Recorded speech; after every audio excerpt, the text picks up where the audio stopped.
Dimecres, la Biblioteca Josep Soler Vidal ha acollit la xerrada plantejant-nos una maternitat i paternitat conscients. La xerrada va anar a càrrec de Rosa Garcia, llevadora, mare i membre de Dona Llum, Associació Catalana per un Part Respectat. Durant la xerrada es va parlar de la importància de ser conscient del que representa ser mare o pare.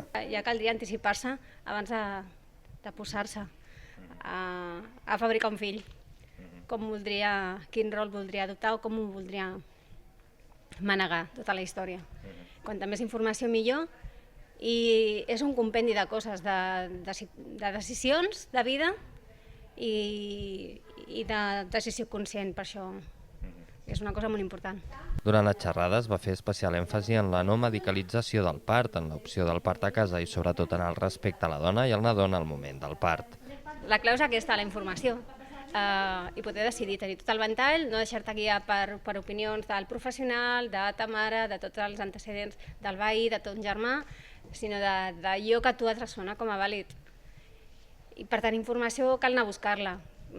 Desgraciadament en aquesta societat la maternitat i la consciència d'una criança i d'un embaràs i un part no està a tot arreu.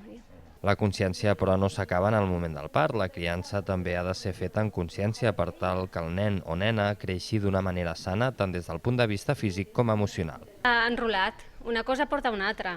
Tenir consciència de la importància de la benvinguda a aquest nou ser que serà el futur, perquè quan creixin aquestes criatures ens cuidaran nosaltres, doncs si el rebo, li dono la millor benvinguda, li dono el millor els primers anys de criança, la meva teta, la meva seguretat, el meu amor, continuo amb aquest respecte cap a aquesta criatura quan ja sigui més grandet, 5-7 anys, i m'enfronto amb un adolescent amb valentia i amb orgull de que es faci gran, en principi posarem el nostre granet de sorra per tenir una societat millor.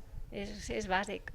La Biblioteca Josep Soler Vidal compta amb un espai d'orientació per a pares i mares on es poden trobar llibres amb informació sobre l'embaràs, el part, la criança i la relació mare-fill.